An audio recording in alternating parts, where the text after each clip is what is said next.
ñu dalal sunu gan nuyu ko Abdou Khafor Touré salaamaaleykum. maaleykum salaam sëñ Babacar. ñu fàttali ni yaa ngi bokk ci parti bi di APR bu Macky Sall gannaaw ba nga jógee PDS xëy na ñu dellusi ci moom mu samp la njiital société bu bees boo xam ne ci wàllu immobilier lay yëngu loolu tam dinañ ko junj waaye dañuy njëkkee li nga xam ne démb sóob nga ko ab kuréel goo sanc goo xam ni li ko tax a jóg nga ni mooy fexe nees xalaatee ba réew mi jëm kanam nga tuddee ko esprit républicain noonu la yëf yi tudd kuréel googu loo ci jublu dëgg-dëgg ndax bu dee xalaat luy jëmale réew mi beesu fi. jërëjëf Babacar maa ngi lay nuyu di nuyu Barthélémy di nuyu auditeur ak auditrice su RFM yi ñuy déglu yëpp am mbégte encore teew fii waxtaanee lu bari ci actualité bi. alors club bi nga xam ne nii taxawal nañ ko muy esprit républicain dafa nekk kuréel goo xam ne nii muy club de réflexion taxawal nañ ko bi ñu ko taxawalee léegi mat na at mu nekk club de réflexion boo xam ne nii ay ndaw ay sénégalais ay cadres ay experts yoo xam ne nii yu bokk ci réew mi nekk ci secteur d'activité yu bari dañ fay dajaloo mu nekk nag lu bees loo xam ne nii bokkul ak yaakaaruma ni mës nañ ko gis ci réew mi. xam nga mais réflexion sur quoi. xam nga boo gisee ci réew yu mag yépp am na parti politique yi dañu am rôle boo xam ne nii moom la ñuy jouer muy encadrement citoyen yi conquérir le pouvoir mais am na espace yoo xam ne nii dañ koy def yoo xam ne nii xalaat lañ koy xalaat nag mën na jëriñ parti yi mën na jëriñ réew mi mën na jëriñ pouvoir public yi loolu dañuy jàpp ni dafa nekk loo xam ne nii dafa manqué ci réew mi parce que tàmmuñu gis kuréel goo xam ne nii ñu bokkul parti dañ fay daje. ndax lii ñu taxawal moo xam ne nii depuis at mu ngi taxaw du lu bees du loo xam ne nii tàmm nañ ko gis ci réew mi. parce que boo ñëwee ci kuréel gi parti yi fa nekk bari nañ. ñi fay politique ñoo gën a néew ci biir kuréel gi. parce que ñi ëpp ci kuréel gi 80% duñu ay politique ay enseignants lañ ay enseignants chercheurs lañ wala ñu nekk ay banquiers wala ñu nekk ci yeneen cadre te ñooñu seen xalaat dafa am solo trop ci ni nga xam ne nii moom la réew mi di doxee. parti bii nga bokk léegi di APR ñoom amuñu boromi xam-xam yu ni mel. mënul woon tënku ci biir parti bi. bokkul en fait ñaari bokkul bu ñu méngale. club de réflexion ñuy wax ko think tank wala ak parti politique. parce que vocation club bi mooy club de réflexion bu indépendant la. dépendrul ci benn parti. dépendrul ci état. li muy wax nekkul loo xam ne nii. luy arranger parti bii la wala parti bële. li muy wax mooy li nga xam ne nii moom mooy njëriñu réew mi njëriñu askan wi parce que suñu ambition mooy dañu nekk ci réew moo xam ne nii mu am tradition dialogue. tradition waxtaan. te ñu jàpp ni ñu nekk ci parti yi espace de dialogue amul. en dehors de l'Assemblée nationale ak institution yi espace de dialogue amul la ñu def démb. muy daje bi yaakaar naa ni ñi fa ñëwoon ñëpp d'accord nañ ni mësuñu ko gis Sénégal ndax démb gis nañ ci en tout cas ci nouvelle génération bi parti politique yëpp teew fa boo ñëwee ci ndaje bi loolu yaakaar naa ni musul am ci man gisaguma ko ci réew mi. ñi nga xam ne nii waa PDS ñu ngi fa woon waa APR ñu ngi fa woon waa parti socialiste ñu ngi fa woon waa PIT ñu ngi fa woon société civile bi ñu ngi fa woon ci ay kàngam yu mag a mag a mag a mag parce que ña fa daje woon dañ leen waxtaan ñu pendant 3 heures de temps. ñu waxtaan kenn dóorantewul wax. mais bu mooyee waxtaan yeeg weccoo xalaat yi ci yenn sujets yi. bu ngeen xalaatee ba noppi. fu ngeen ko jëmee loolu ba tënk dara. loolu nag xam nga fi ñu ko jëmale mooy dañu jàpp ni suñu réew toll na foo xam ne nii bu ñu analyser situation réew mi situation Afrique suñu réew am na jéego yoo xam ne nii war na ko def jàpp nañ ni suñu réew. jéego ci yan secteur état bi am nañ état infrastructure étatique am nañ démocratie am nañ constitution am na liggéey boo xam ne nii am nañ ko ci ay fondamentaux fi ñu toll 60 ans après suñuy indépendance jàpp nañ ni war nañ xalaat ëllëgu Sénégal ëllëgu Afrique mais ëllëgu Sénégal ak ëllëgu Afrique les vraies questions ay questions de développement la question de développement économique nan la ñuy positionner suñu réew ci li nga xam ne nii mooy enjeu bu suba ci économie numérique nga xam ne ni day indi tolloo day indi tolloo. kon daal état bi institution yi yëpp a ngi fii mais li des mooy politique de développement boo xamante ne. ñu toog nag ñu waxtaanee les vraies questions de développement bañ a nekk ci question joute oratoire politicienne kii saaga na ma kii def na lii waxu nit def na lii nanu indi les vraies questions de développement jàpp nañ ni réew mi fi mu toll nii loolu la ñu war a wax waruñu fi toog ñi am attitude ci gouvernement wala attitude ci opposition les mêmes questions boo xoolee boo jëloon tey nga laaj ko yenn analystes yi ñu koy seet nga xool journaux yi lañ daan bind 80 dans les années 90 ak tey jii li ñuy bind ci discours politique c'est la même chose. question élection lañ lay wax fichier électoral lañ lay wax donc parti politique yi rôle bi ñu war a jouer muy rôle tey ñu ngi jëm élection présidentielle ci juróom benn weer néew na ñi lay wax programme fi mu toll nii néew na. gis nañ 90 candidats mais gisagoo fi ñeenti candidats ñu lay wax programme donc dañu jàpp ni tey Sénégal am na jéego yu bari yoo xam ne nii def na ko. fi ñu toll nañu xayma jéego yi nga xam ne Sénégal def na ko 1960 ba léegi ñu xool lan moo ci sooxe ñu xool nan lañ koy améliorer nan lañ koy renforcer loolu mooy le vrai débat te loolu la ñu bëgg nit ñi ñu am espace yu ñuy daje. ñoo xam ne nii du ñu daje ñi nekk ci biir université du ñu daje ñi nekk ci administration bi du ñu daje ak société civile ñi nekk ñi nga xam ne nii ñooy majorité yi di salariés yi du ñu daje ak ñi nga xam ne nii ñooy homme politique yi loolu c'est ambitieux. est-ce que lii dafa wuteek li nga xam ni gisoon nañ leen weer léeg-léeg ngeen samp ko yéen ak ñoom ministre du tourisme Mame Mbaye Niang tuddee ko initiative 2035 xaw ma. bokkul amul dara parce que lii sax moo jiitu lool parce que lii ñu ngi ko tabax 23 mai. loolu da nga koo bàyyeem non loolu mu ngi ñëw loolu politique la. xam nga loolu politique la purement politique su ñëwee initiative 2035 loolu politique la loolu c'est partisan. fii on est dans un espace est-ce que ce club bi du fii on est dans un espace transpartisan ci science politique ak ci idée politique ni ñu koy wooyee muy métapolitique mooy du beneen manière pour def politique mooy ñu jàpp ni xel ak xalaat muy jiitu action politique ñu jàpp ni xel ak xalaat moom moo war a façonner conscience collective ñu jàpp ni xel ak xalaat moom moo war a construire d'abord bokk na ci li nga xam ne nii moo war a jiitu ci formulation ak ci mise en œuvre. mais Abdou li ma bëgg a laaj. alors amul benn lien. waaw mais li ma bëgg a laaj. am nañ jàpp nañ ni am niveau pour def dédoublement fonctionnel ci li nga xam ne nii ñun bu ñuy politique ñun dañuy assumer suñuy position politique. ok yaa ngi dégg loolu bu ñu ciy wax. mën nañ ci ñëw mais li nga xam ne nii. moomuñu ko ñun kese dañ ko bokk ak ay nit yoo xam ne nii ñu ci ëpp politique guñu parce que réew mi moo soxla loolu. réew mi moo soxla espace yoo xam ne nii nit ñi dañuy waxtaan. waaw d'accord mais li ma bëggoon laaj mooy. yow da ngay politique. waaw taxawal benn club boo xamante ni la nga ca namm mooy benn cadre de réflexion boole ci ñëpp. est-ce que yow doo dem ba ci biir nga soppi mbir mi maanaam daal nga jël beneen trajectoire am na ñoo xamante ni mën nañ la xoolee bët boobu parce que wax nga ko léegi ci élection présidentielle la ñu jëm gis nañ fi ay mouvement yoo xam ne ca ndorteel la ñuy wax du bokkeek la ñuy wax bu ñu yegsee. non loolu mënul am. parce que dama bëgg a wax ne certes bu jógee woon ci une personnalité indépendante wala ku jógee ci société civile là à la limite mais comme xalaat bi mu ngi jógee ci politique. mais parce que politique bi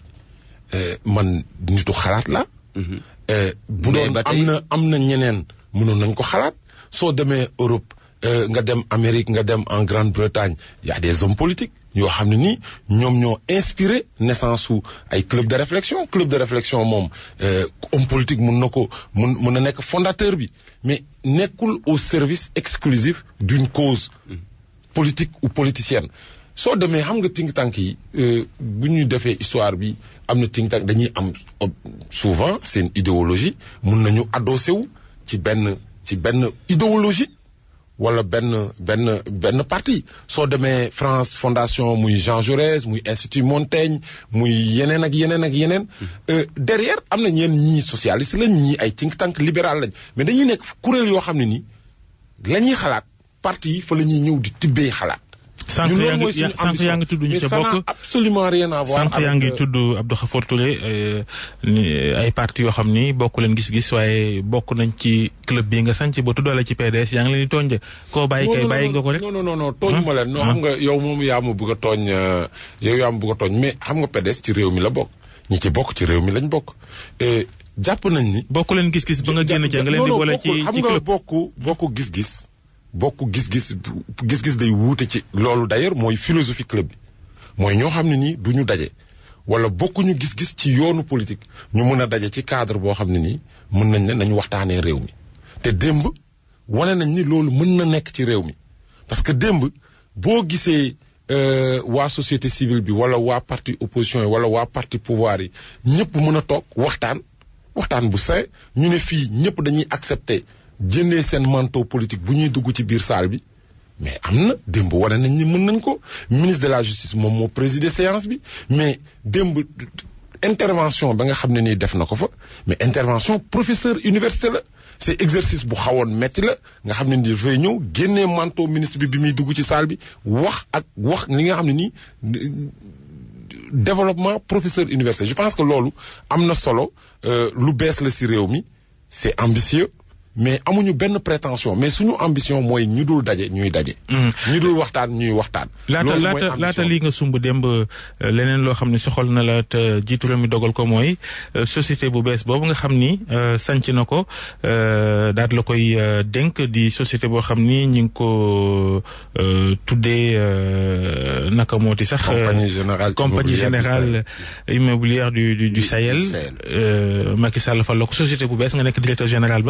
ba ngay jóge PDS di fekk Macky Sall xam naa lii nga ci séntu woon itam. non séntuwuma ci lii parce que séntuwuma ko ci woon parce que loolu taxul may politique man xam nga politique dabuma bokkuma ci ñi nga xam ne nii le politique da leen dab ñun dañu nekk ay ndaw am 17 18 ans 20 ans commencé am engagement citoyen et politique donc man tey jii mën nga ma compter plus de 20 ans samay at bareegut mais plus de 20 ans d'expérience politique donc ñun du question ni dañu dugg ci politique di ut ba ñuy nekk ndaw di nekk étudiant di nekk élève di nekk étudiant di nekk jeune di nekk cadre di nekk ci section mixte yi ñu ngi politique donc ñun li ñu tax ñuy politique bi ñu ciy dugg dañu politique opposition ànd ñëw conquête du pouvoir 2000 ba lu ñu ci fekk mu fekk ñu ci mais dañu jàpp ni ay situation bi ñuy jóge PDS yaakaar naa ni bugguma sax dellu si waat si loolu parce que yaakaar naa lu nekk suñu gannaaw la ñun li ñu waroon def PDS yëpp def nañ ko te président dama koy gërëm di ko sant si confiance bi parce que laaju ma ko bi musuma toog laaj ko dara. bu toogee ba xelam nekk ci man bu toogee di wax également mënoo ko ci génne. non bu xelam bu jógee opposition dem di fekki nguur dafa am loo ca séntu. mais man ça fait je pense plus de 2 ans maa ngi ak président. jotaay yi ñu mës a daje yëpp mu laaj ma dama ne ko président man je ne suis pas un homme politique qui suis dans le transactionnel. su ma jàppale c'est spontané su ma ko gëmul woon du ma ko jàppale. li ma gëm du ñàkkul am na gone yu lay dégg ne Khafor day dóor rek li muy wax nii. li ma gëm non xam nga bu doon dóor président toog nañ plusieurs fois. xam nga kuy naan ndox mu tàng moom xëy na suukar saa tax. non xam nga Babacar li ma gëm li tax may jàppale Macky Sall li ma gëm te di ko wax suma génération yëpp dama jàpp ni c'est le meilleur allié de notre génération man dama jàpp ni. mais yow bi Macky Sall doogee falu nga nekk PDS amul loo ko yàqule ak Sénégal xalab nga ko xalabati ko. non Babacar xam nga man c'est je suis homme politique là man lépp lu may def xam naa ko xam nga bi ma gars yi wëral nañ ma cassette bu nekk lu ma wax lu ñaaw Macky Sall mosuñu ko gis parce que sequñu loolu te li ma jàppoon man benn contradiction kese lañ amoon ak Macky Sall benn contradiction mooy ñi nga xam ne nii ñu ngi woon PDS ñu nekk ci biir kaso bi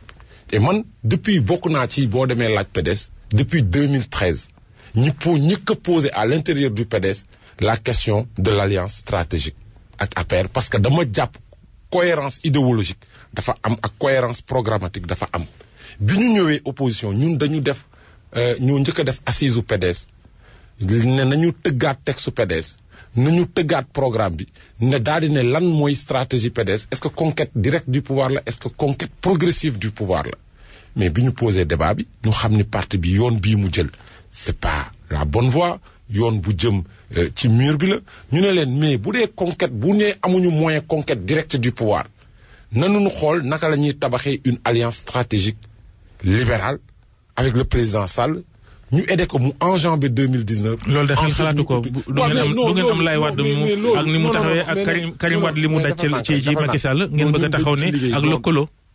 non loolu dañ ci liggéey ci biir xam nga histoire suba dina ci ñëw mais li am solo mooy la ñu waroon def PDS def nañ ko bi ñu gisee ni PDS yoon bii mu jël ak orientation bii ñu jël ñun méngoowul ak suñu yoon dama jàpp ni man awma leneen lu may def lu dul créer parti parce que am naa relation ak président yoo xam ne ni te jàpp naa ni li nga xam ne ni mu ngi koy def ci réew mi c'est le meilleur continuateur de l'œuvre de Wade encore une fois Macky Sall n'a jamais renié l'œuvre de Wade dama koy wax tout le temps c'est le continuateur li nga xam ne loolu ngeen doon xalaat bu sotti woon jëflante ak Macky Sall ci jamono jooju kon Karim Wade xam naa li ko dal du ko dal noonu la non waaw dama ne Karim Wade je pense que bu ñu déglu woon ñun bu ñu déglu woon déedéet dama ni la ngeen doon xalaat ni yéen waa PDS ginnaaw yéen ngi opposition na ngeen lëkkaloog Macky Sall àndandoo ci politique kon bu amoon yoon du topp Karim Wade non loolu bokkul ak dara dama ne li may wax dum non loolu yu bokkul ak dara de parce que ñun lañ doon wax dañu ne PDS nañu taxaw problème judiciaire bi mu jógee dafa am problème judiciaire ak problème politique bokkul bu ñu politiser ay problème judiciaire xam nga problème bi mooy dañuy jaawle xam nga réew mi damay wax dafa am lu dangereux loo xam ne nii moom moo fi am